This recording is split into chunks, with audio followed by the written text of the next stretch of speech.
background noise or the truly terrible doom of all webinars when somebody puts their line on hold and we end up with hold music in the background, which is just tremendously distracting. So just please remember to mute your line if you're not speaking. So a little reminder of our webinar schedule of dates and topics. In July, talking about reflective listening, and we're going to be, over the next few months, talking about importance and confidence, using motivational interviewing to provide patient-centered health education, and then in our last webinar, refocusing on the 5 A's for smoking cessation, which of course we talked about in our training. And this whole motivational interviewing training series is being supported by a smoking cessation grant, and so we're going to be using smoking cessation examples today, and I want to keep that alive as a topic of conversation as we go through the skills, which of course, I mean, one of the beautiful things about motivational interviewing is that the skills are really applicable regardless of what behavior change topic you're discussing, and so they translate really very readily from smoking cessation to another topic. Okay, so a reminder for you that we'll start by reviewing concepts. We'll have some discussions, skill building practice, case review. If any of you have a case that you want to discuss, please do be ready to participate. A dialogue. Okay, there was just some serious background humming going on. So again, please mute your lines when you're not speaking. Okay, so before we go any further, I want to ask you guys to respond to these questions. So I'm not going to say we have to go in order or anything like that, but look over these types of questions that I'm posing to you about reflective listening, and I'm curious to hear a little bit about your experience. So maybe, what do you remember about reflective listening from training? What do you see as the benefits of reflective listening over using questions to move a conversation along? What is your experience using reflective listening? Have you been able to work reflections into your conversation? What have you noticed about it when you have used reflective listening? How have people responded? What has happened in your conversations as a result of using this skill?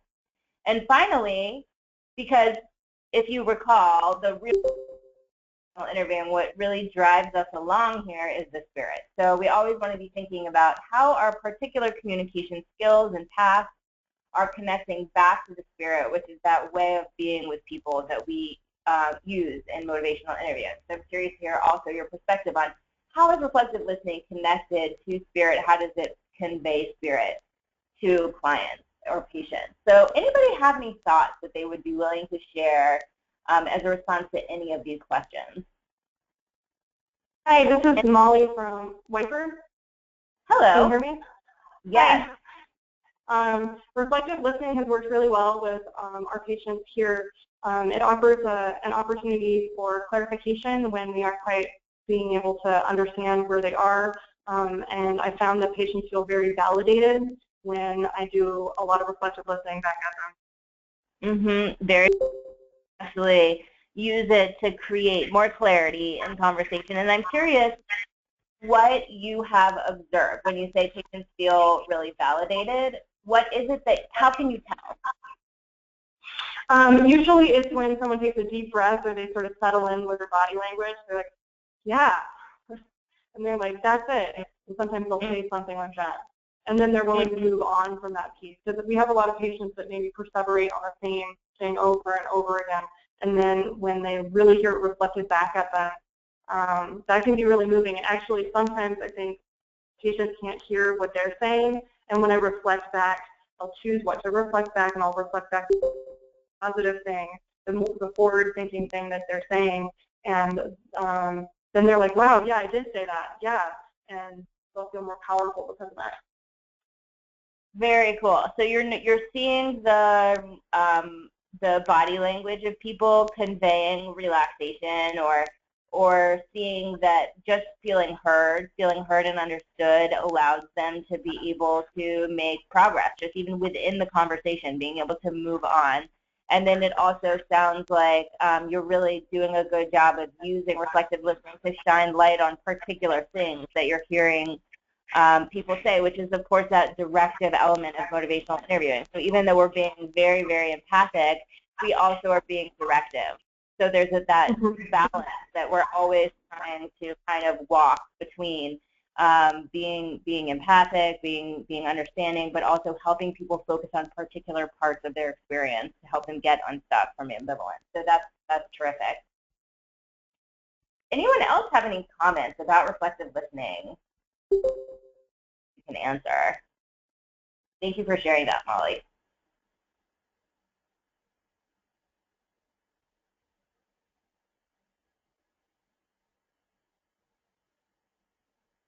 This is Jane in North Central Public Health, and Hey, Jane. I've had actually even just a real personal experience with one of my adult children who has been kind of stuck in a life situation, and being able to, again, just as was mentioned previously, just reflect back what I was hearing allowed, it was my daughter, a chance to go, yeah, and to move forward and not be so,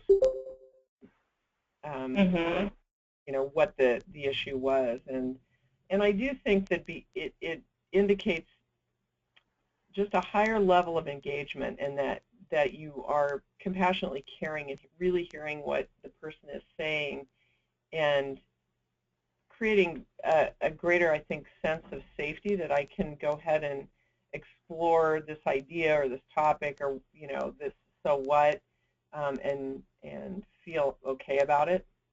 Yeah, so it lets people know that you're really present, you're really listening, you're engaged in the conversation, so it's okay for them to be that way as well. Yeah, and I think for me, because of that particular dynamic, suspending judgment, and that it's okay. Let's just hear what you're thinking, and yeah. So I think that's such a good point, because there's all these things that we talk about in terms of how we approach motivational interviewing. So non-judgmental curiosity is the one term that we use to describe the MI spirit, and that sounds well and good, but then we have to do the difficult work of figuring out how to actually approach people in that. And the nice thing about MI is that the skills themselves actually support us in conveying the spirit. So by focusing on practicing reflective listening in that situation, it sounds like you were able to inhabit that space of non-judgmental curiosity more fully and convey that more fully, because your reflective listening skills really supported you in doing that and focusing on just empathy and understanding. Yeah. That's great. And it also sounds like that you found that reflective listening, the effect, as we hope that it will, of really holding up a mirror for the person you're talking to and shining it for them and helping them see themselves in their situation more clearly, and having more sense of clarity about what they want and where they want to go and what their options are and how to begin to consider getting unstuck, even if it doesn't happen immediately. Exactly. Yeah. Terrific. Well, thank you for sharing that. Anybody else have a comment? Ariel, this is Alicia. Hello. At Siskiyou Community Health Center, and Hello. I actually think reflective listening is really essential in all the 4 processes of MI, and it's a great way to shift the conversation. It's just a great transitioning piece where you can move from one to the other rather quickly. So you can't go wrong. I mean, I don't think you can go wrong with reflective listening. When you're focusing, when you're evoking, engaging, or planning, it's a nice way of summarizing what you've just heard and keeping the client engaged. Yeah. and really being patient-centered throughout, Right. regardless of what your task is in that particular moment, that it's a way of really being patient-centered and actively conveying that all along the way. That's what I'm hearing. Yeah. You can wrap things up well too with reflective listening, and then and move on to the next step. So Right. so it's a great transition. Right, and it sounds like maybe even you found that it creates efficiency as well, because like Molly Bird, that once people feel heard, then you can move on more readily, and it actually Right. helps you. It sounds like move the conversation along by letting people know, okay, I got it. You don't have to Right. explain it further, basically. Nope. Yeah, cool. Okay, so let's keep moving, and I'd love to keep hearing your comments and thoughts about reflections and reflective listening as we go along. But for now, let's move on from this set of questions and just do our little reminder of concepts. So what we can say about good reflective listening is that it is not making an assumption. It's hypothesis testing. So we're not, oftentimes people, when they first hear about reflections, they think, I was taught never to make assumptions about people. That is rude. I'm not going to feel comfortable doing that. But we really want to make this distinction to say we're not making an assumption. We're responding to what we have just heard the person say. And we're responding with a hypothesis of what we understand them to mean. And I was having a discussion yesterday with a colleague who does a lot of work in trauma-informed care, and we were talking about trauma-informed care and motivational interviewing. And one of the things she mentioned was that really when we're doing a therapeutic of any kind, we're always testing a hypothesis. We never know for sure what is going to work and what is going to help someone. And so in a way, everything we do is hypothesis testing. And I thought that was a kind of nice thing to acknowledge, that like on this meta level as professionals, all we're ever doing is trying to test a hypothesis that we have about what is going to support someone in moving towards better health. And reflective listening is much on that same continuum.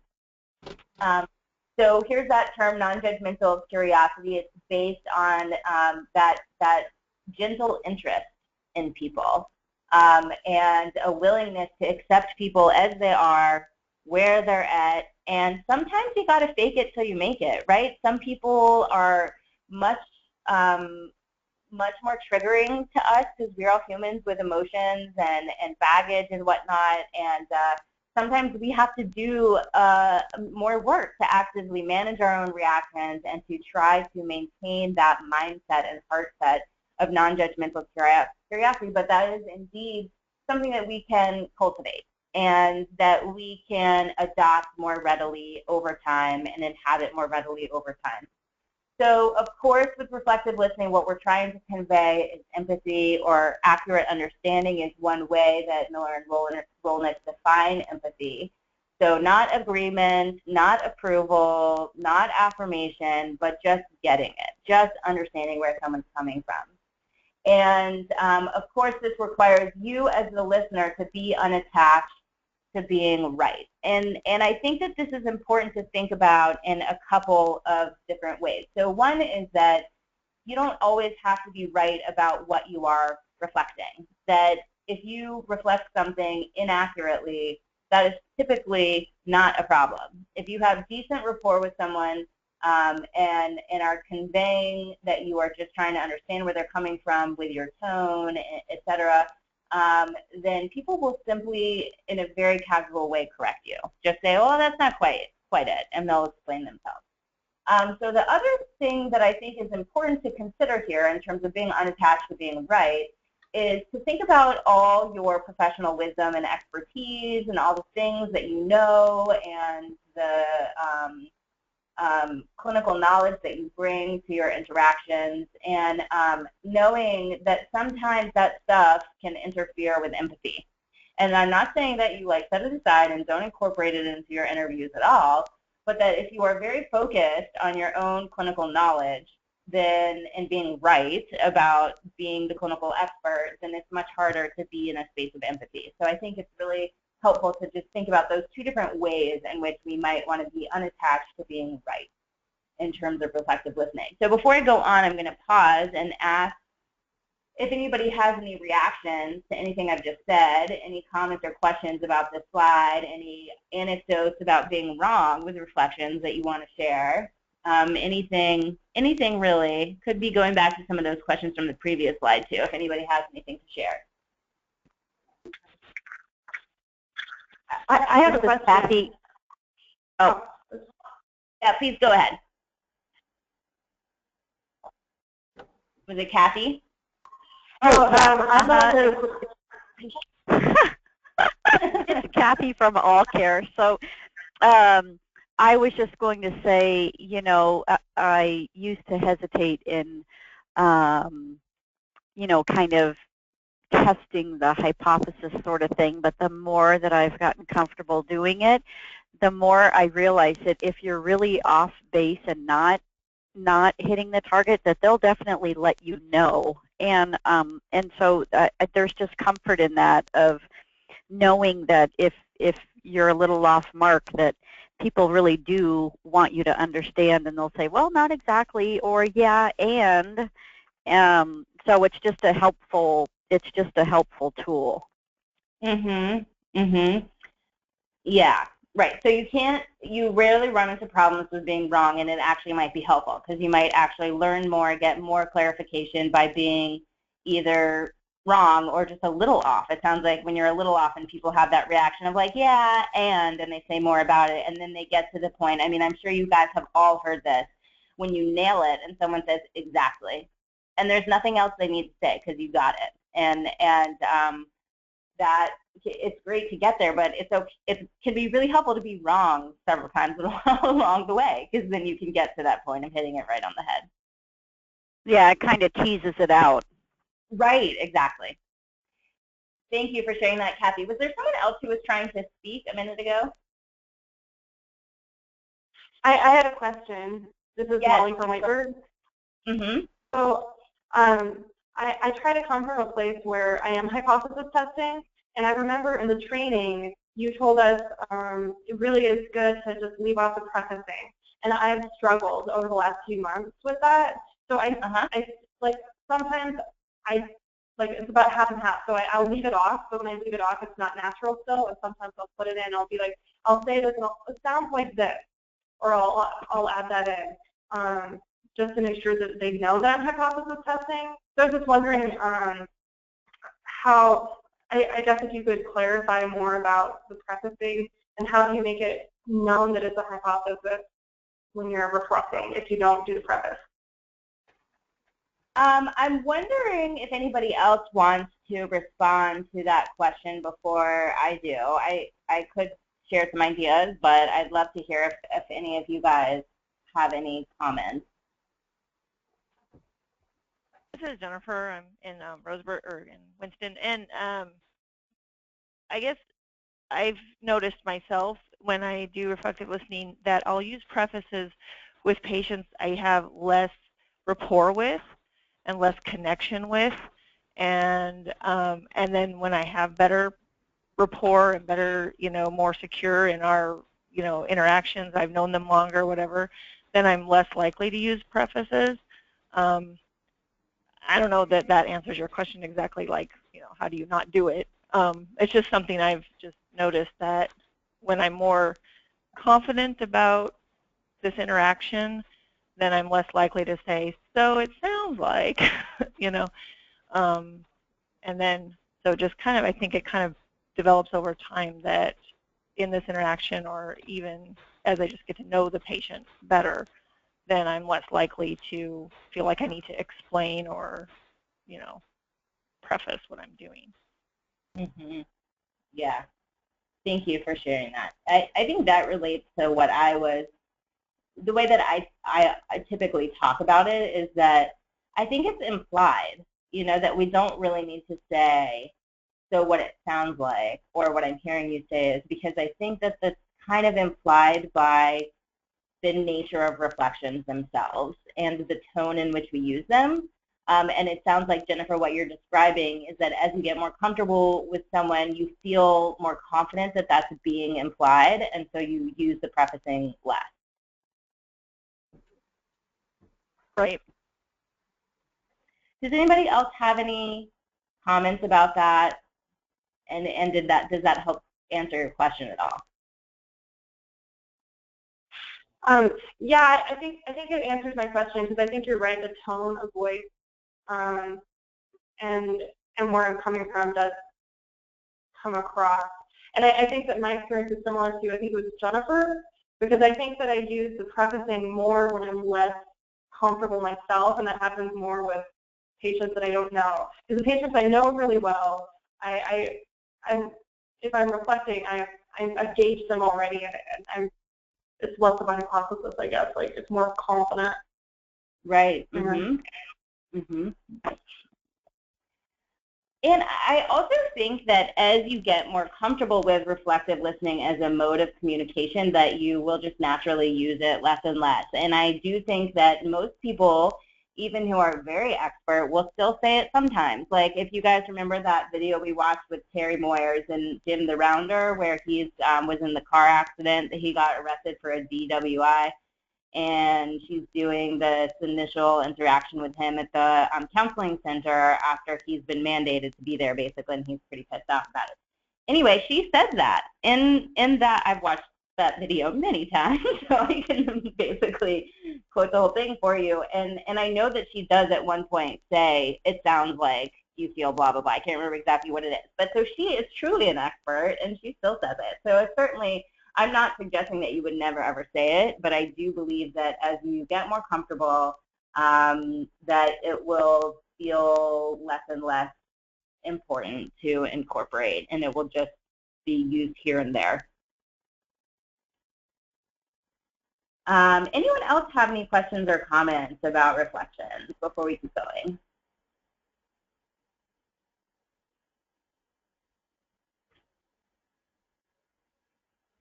Okay. So we're going to review the types of reflections that we have in our toolkit. There's probably other ones, but we're going to review 5, and then I'm going to teach you about another one that's very, very useful, that's a little bit more advanced. So we don't really teach it in the basic training, but I'm hoping that you guys will be able to wrestle with it a little bit today and find it useful going forward. So one thing that I want to remind you about in terms of delivering reflections is that we want to, of course, be conveying empathy and be using a fairly neutral tone in terms of not committing judgment, etc., but also thinking about how our tone and our words match the intensity level of the person that we're working with. So if someone is very, very excited about something, then we can be very, very excited in our reflection. If they're kind of a little bit lackadaisical and we get really excited in our reflection, it's not going to feel accurate. Even if our words themselves might be pretty accurate, if we are not matching the person in terms of their kind of emotional tenor or way of describing their experience, then we could end up feeling either we could take the wind out of their sails, or we could be getting way ahead of them in such a way that they feel pressured, that they can't really get on board with us. So that's one thing to think about in terms of your delivery. The other thing I want to mention, and this is, I think particularly, I know we talk about this in training, but it's particularly coming to mind because I heard in an interview that Terry Gross did on Fresh Air the other night with a speech pathologist, in which he was talking about upspeak.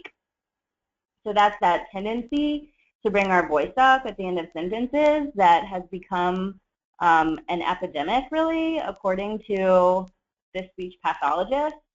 And it makes everything sound like a question, and it makes us sound less confident, and there's a lot of reasons why people complain about it. So the speech pathologist was not happy about upspeak. But from a motivational interviewing standpoint, we're not just going to stand in total judgment about upspeak. It is what it is. But it makes things sound like a question. So if you tend to use upspeak, or you notice that when you're less confident, you bring your voice up at the end of the sentence, then you are going to sound like you're asking a question, even if what you mean to do is use a reflection. So that is something to notice as you practice. Okay, so let's just run through these real quickly. So simple reflection, basically just paraphrasing, parroting back what we've heard the patient say. Want to start eating better, but I'm not sure how.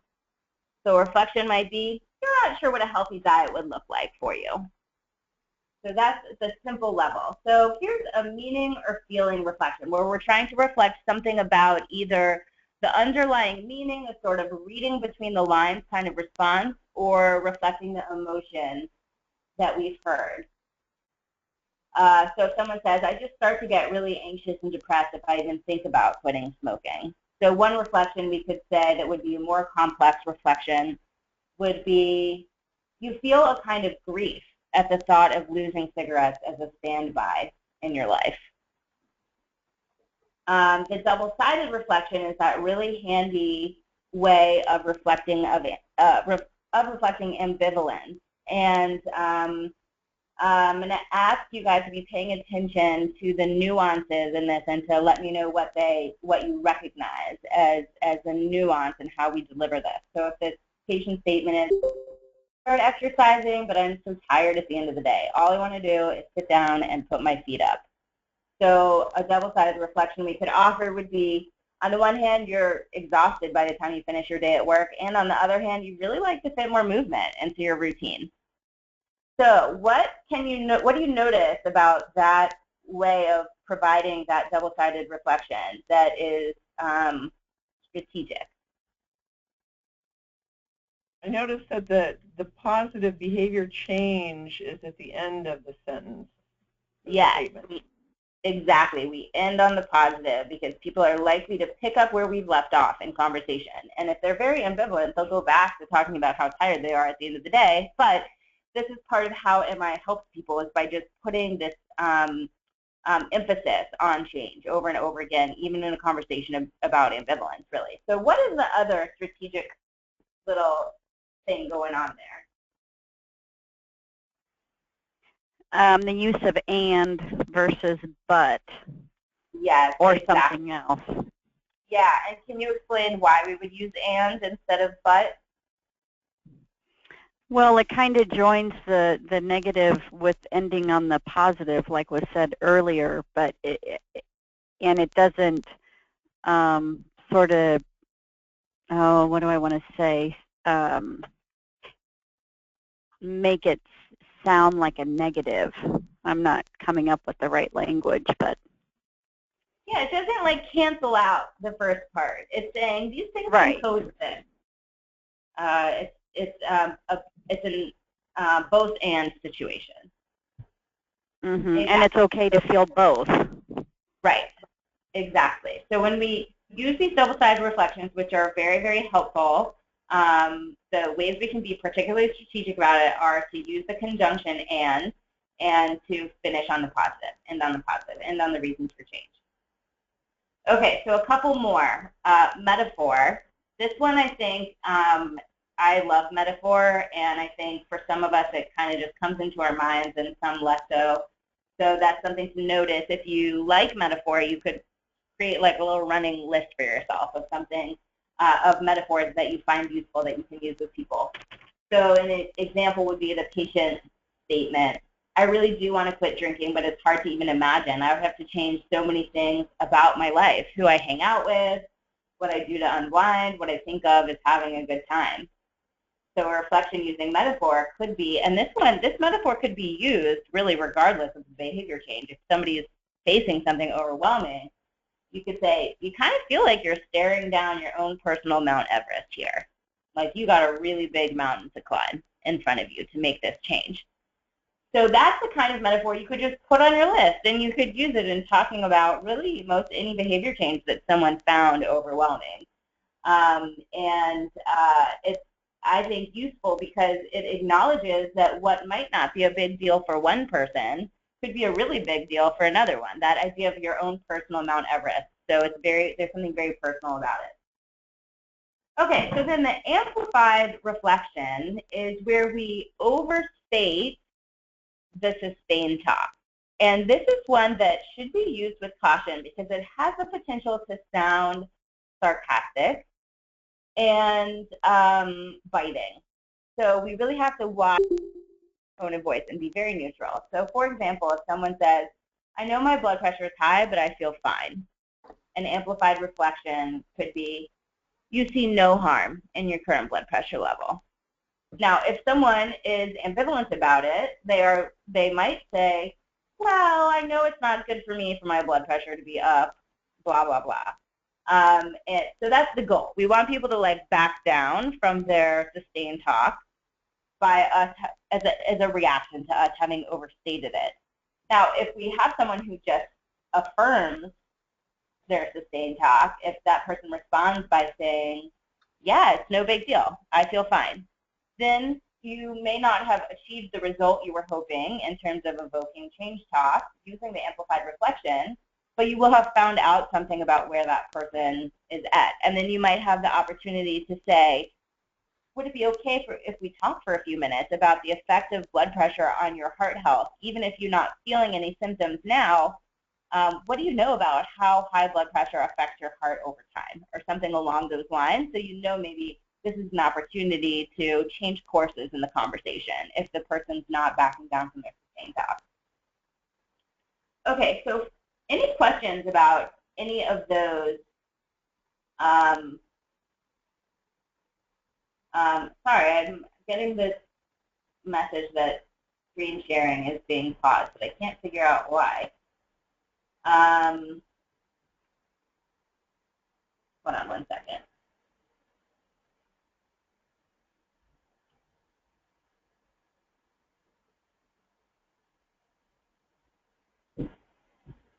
Okay, sorry about that.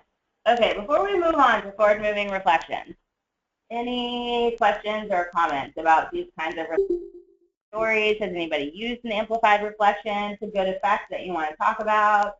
Any cool metaphors that you like? Anything to share about these different kinds of reflections? Anything that you remember learning in training that I've left off from this list? Ariel, Yes. this is Alicia, and I have a quick question. Yes. Would it be okay to, with the amplified statement, to actually turn that into a question? Can you tell me what you mean? Well, so if you say, can I clarify, if what I'm hearing you say is that you see no harm in your current blood pressure level, I mean, if you turn it into a question instead of a hypothesis, is that Sure, you can that do actually, that. because that's, I guess I usually tend to ask questions there for them to then clarify directly. Because then they will have to counteract with how they're feeling with what they know about blood pressure. Yeah, I don't think there would be any problem to using a question there. Because then, well, it might actually bring up ambivalence, for more ambivalence. You know, they're saying if they know their blood pressure is high but they feel fine, maybe they have or haven't heard that you can feel fine and still be doing damage. But right. I don't know. You know, I don't know. Right. Sometimes I just ask questions to clarify as well. So that's where maybe sometimes my voice sounds like a question, and now I'm wondering if it is a question and not so much a reflection. Yeah, well, I think like in this case, I think in this case you really would probably have the same result if you use this kind of amplified reflection, or if you said, can I just clarify that you feel that you know your blood pressure is high but you don't see any problems with it. I think you probably would, in that case, get a similar kind of response. I'm trying to think of another example. So this is another amplified reflection. This is another example from that Jim the Rounder video with Terry Moyers, where she is trying to respond to the level of discord and resistance that he's walking into the interaction with. And she says something along the lines of, you see no value at all in being here. And he agrees with her. So he does not back down from his sustained talk at that point in the interview. And if you'll remember, later in the interview, he does start to talk about why it would benefit him to be there, and he starts to talk about changing, et cetera, because she's being effective and using her skills. But at that point in the interview, he says, no, I see no value in being here. And by using that amplified reflection, she's kind of testing the water, seeing if he'll back down, and he doesn't. But if she had used a question in that instance, he might have gotten defensive. And more heated, you know, and Right. said, of course I see no value, blah, blah, whatever. So I think in that case, using a reflection instead of a question was very useful in terms of engagement. In the case that Right. you're describing, I'm not sure that there really would be a difference. So I think it's kind of, yeah, thanks for asking. Any other questions or comments? This is Jennifer. On the double-sided reflection, I find it kind of curious, or I'm kind of struck by the way the reflection worded the desire of this patient. You would really like to fit more movement into your routine rather than exercise. So I think a lot of patients or people, you know, have this idea of exercise as some big monumentous change of it doesn't count unless you go to a gym or do something major, you know, and really get that heart going or something. And this this reflection kind of almost gives a different spin, or maybe even suggests a solution that is more manageable. You know, more movement into your routine is not maybe as monumental of a task as what exercising might represent to this person. And I just curious, I guess, yeah, I'm not quite sure what I think about that, other than it's maybe framing it in a more manageable way. I guess it's really taking a step out. You know, do they really want to just put more movement into routine? They want to. What do they mean by exercise?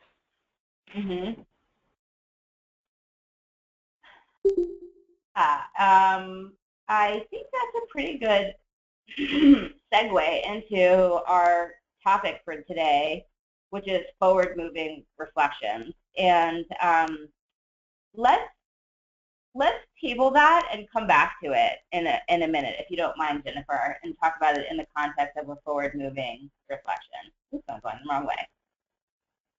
Okay, so a forward-moving reflection is a kind of reflection that really emphasizes the desired future state, and it could be a response to a patient describing barriers or obstacles. It really focuses on the positive, or what the person wants, and it may infer or insert change talk that is not explicitly there. So, for example, if someone said, I really, you know, have a hard time figuring out when I'm going to be able to get to the grocery store. And a reflection could be, so for this to work, you'll have to figure out how to make time for grocery shopping. So it's kind of inferring something that wasn't explicitly stated. So in a way, that double-sided reflection of fitting more movement into your routine versus going to the gym could be inferring something about what might work better for that person. And I think that would be maybe a potential subject for exploration in a conversation of finding out whether somebody has really black and white ideas about what constitutes exercise, because I think you're right about that, and whether it might be helpful to reframe what the future desired state is. And it's to get more exercise, to get more movement, and maybe that starting in a different way of thinking about it could be a really good first step. So let's look at some more examples and see how that fits together. So for example, if a patient says, I have a really hard time keeping track of which medications I'm supposed to take when. So there's no explicit change talk in that sentence. But a forward-moving reflection could be, you want to find a way to simplify your medication routine. I don't know if I can change my diet. I really love sweets. Does anybody hear any change talk there? Here? No, just today? No change talk? So we could respond, though. I mean, obviously, this would be in the context of conversation about changing diet. In order to make this work, you'd want to figure out how to not give up on sweets 100%. I've tried quitting smoking before, and I can make it work for a week or so, and then I slide back to my old ways. Again, no change talk in that sentence, but we could respond by inferring change talk. you'd really like to figure out how to make it stick this time. Or, I know I need to eat healthier, but I just don't like very many vegetables. So that one we do have some change talk. I know I need to eat healthier as change talk. So we could say, you want to have a healthier diet. So we're reflecting the change talk and then saying, figuring out some tasty ways to cook veggies would be an important part of that. So responding to what the person has said, not exactly trying to solve their problem for them, but acknowledging their own sense of what is getting in their way. I really don't like the idea of taking medication. Again, no explicit change talk in that sentence, but a response that infers change talk. You'd like to find a way to bring your cholesterol down without having to take any pills. So I'm curious what you guys think about this. Do you get what we're going after here? Do you have any questions about it? Jen, do you see how this connects to that way of responding to somebody talking about exercising and feeling like how are they possibly going to do it? And then maybe responding by something about you really want to fit more movement into your routine and maybe changing the nature of the conversation in that way. So what we're going to do next is practice, where I'm going to give you some sentences and ask you guys to come up with some forward-moving reflections. But before we do that, I just want to take a minute to talk about it and to see if you guys have a sense of what I'm describing here and if you have any questions about it. Hi, this is Anne. Hello. So it seems like there's like this aspect of identifying an obstacle Mm-hmm. in the reflection. Like that seems to be okay. Yes, yeah, and that's not always the case. You know, it might be, you could call something a forward-moving reflection probably any time where it was really focused on the future and really thinking about where this person wants to go. But I think it's particularly powerful when it is addressing an obstacle in this kind of way, kind of helping somebody see a way past the obstacle. Okay, do you guys feel ready to give it a try, or do you have questions?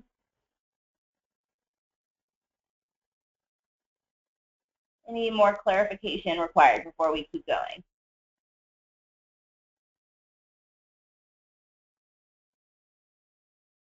Okay, let's just give it a shot then. Okay, so here's your first one. So you might want to have a pen and paper and jot something down. So I hate having to monitor my blood sugar all the time.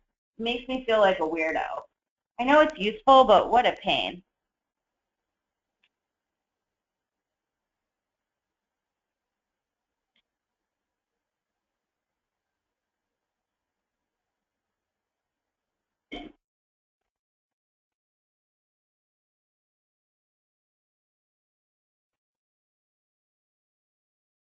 Okay, anybody have a forward-moving reflection?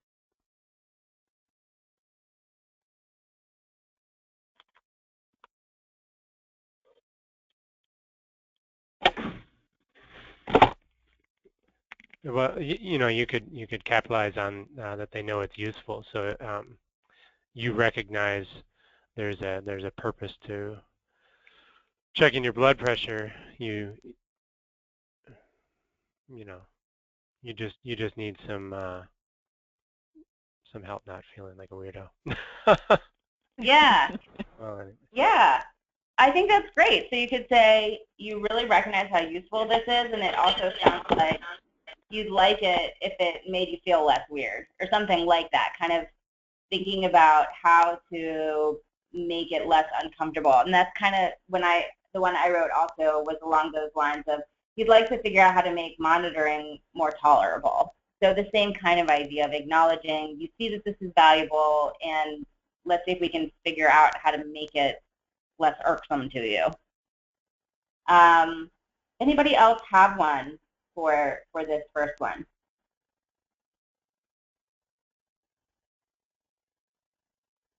This is Jane. That's kind of what I came up with. Like, that the importance of blood glucose monitoring, and sounds like you want to figure out how to incorporate it into your day and make it more normal.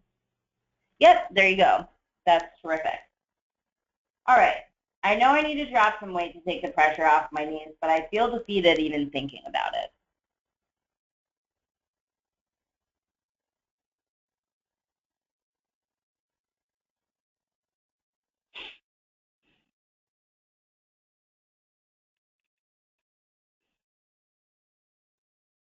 Okay, anybody ready to share one?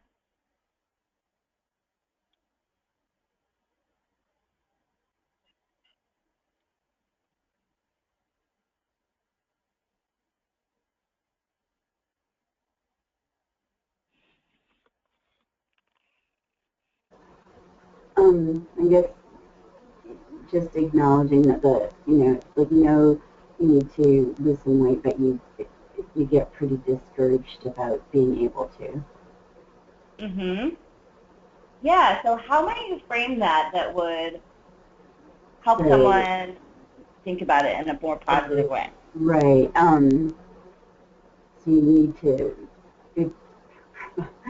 find a way to get over feeling defeated about it. I don't know. No, that sounds terrible.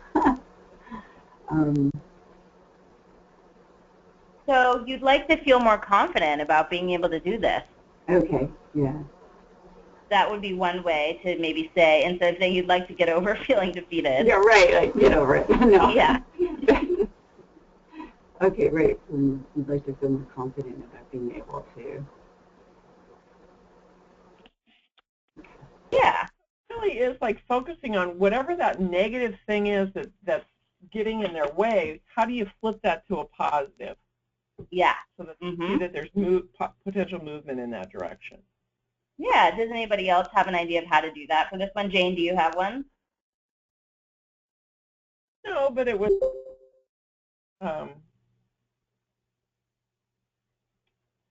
well, I liked the notion of feeling, thinking instead of feeling defeated,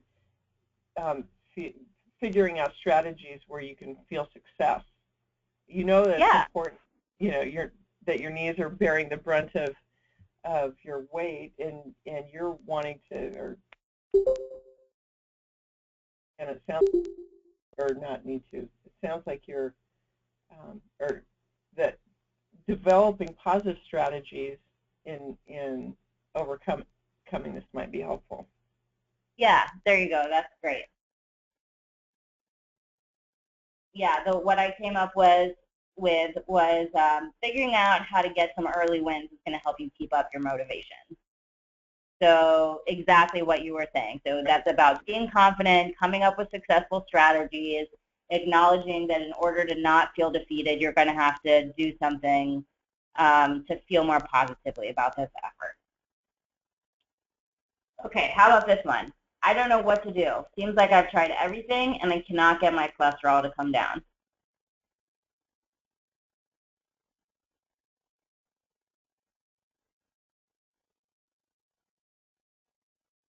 I would say you feel like you've hit a roadblock and don't know what to do next.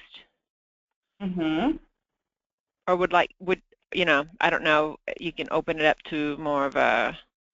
Yeah, so how can we take, I think that is a good metaphor and a really good reflection. How can we take that and add to it so it's more forward moving? So how will someone respond? If you say that, what would their response be? Yeah, you're right. Yeah, right. Yeah, you're right.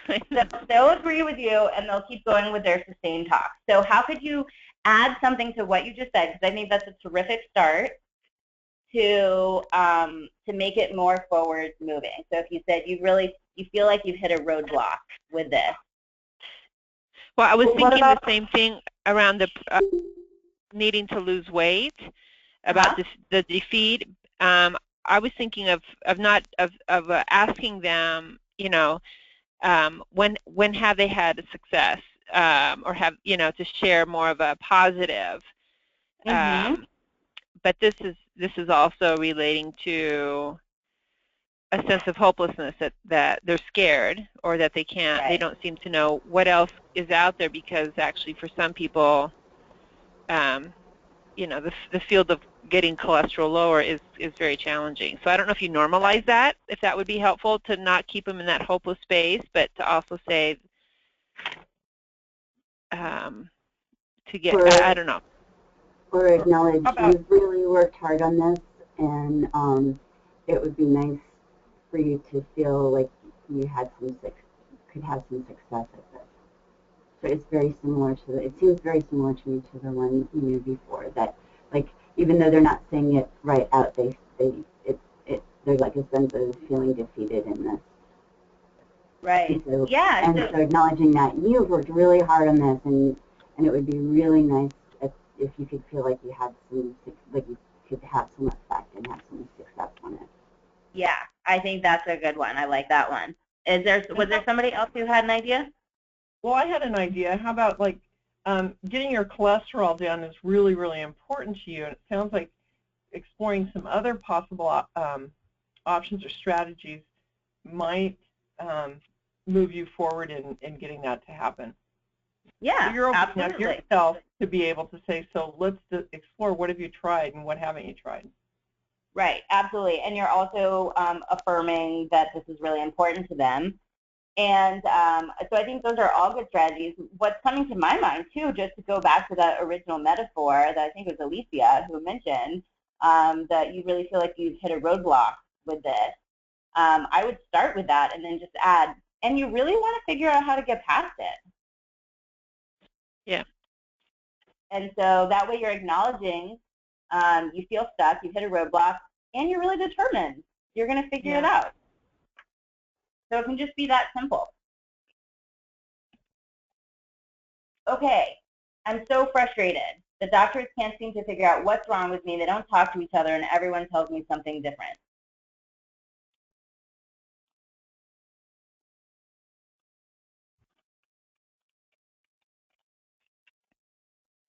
I'd have to agree with them. I'm sorry. That's the nature of the beast, isn't it? No, I know. That's terrible. It's really a challenge when all the doctors are not speaking to each other and you're getting mixed messages. Sounds like perhaps trying to get them all together might lead to a better solution or a more clear picture. Yeah. Yeah, so I even think, I think that was a good reflection. And also remember that really short, punchy reflections can be really powerful. So you could even shorten that one to just the end, basically, of what you said, which is you really want to have a more clear picture of what's going on with your health, and you want your doctors to have that too, or something like that, or just you want your doctors to have a more clear picture of what's going on with your health. Right. Anybody else have an idea for that one?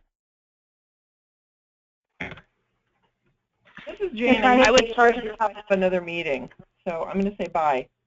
Okay, thanks for participating. Bye-bye. Was there someone else who was going to offer a reflection? I was going to say, this is Alicia again, that it would sure be more reassuring if you felt everyone was on the same page. Yep, there you go. That's a good one. Another short one that I came up with was, you want better care coordination services.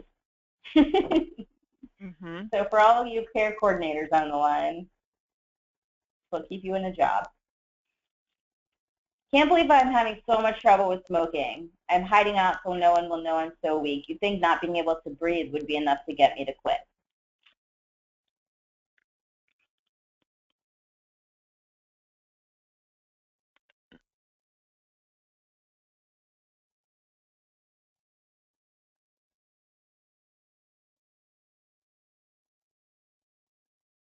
Any ideas?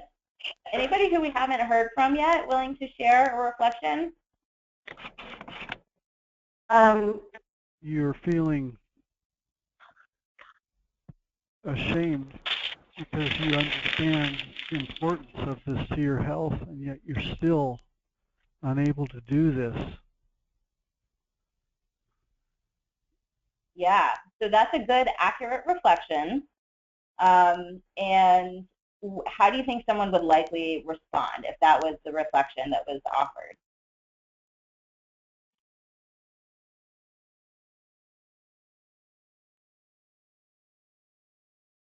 I think they'd probably agree and keep talking about how hard it was because it was a very accurate reflection. So if we want to make it more forward moving, so more focused on getting past those feelings, how could we adjust it a little bit?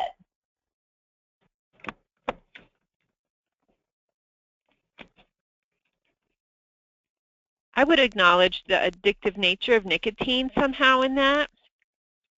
And I'm just trying to wrap my mind around it because I've never even had anyone remotely kind of put that, talk to me in those terms. Because I would think he would be scared. You know, I mean, there's fear. It seems, you know, not being able to breathe would really imply, you know, that would be a scary thing for me. Yeah. But I'm trying to put it into positive terms. So one way, I mean, so I think, I'm not sure who it was who was speaking a moment ago who offered that reflection that was acknowledging the person's struggle and their feelings of shame and whatever.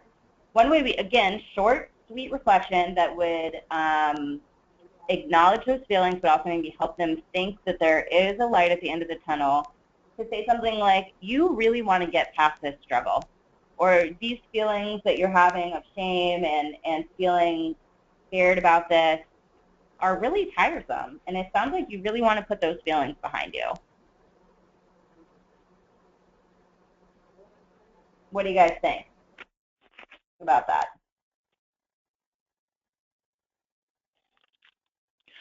Well, it's a hypothesis, and whether they like the word shame or not, they'll let you know. Yeah, I think so too. And I think they're saying I'm hiding out so no one will know I'm so weak. So I don't think you're going out too far on a limb to use the word shame. I think you're right that that's one that we maybe want to be careful with. But I think that would be a reasonable way to respond, and it would be getting to the person who was speaking a moment ago. I think it would take that instinct you had to acknowledge those feelings and just, again, frame it in that way of thinking about what this person wants in the future. They want to be free of those feelings. And so that's what we're going to reflect. So let's do one more. I don't know how I'm supposed to manage everything. There's so many demands piling on top of me, and now there's this thing about changing how I eat. And again, you think short, sweet, and forward moving.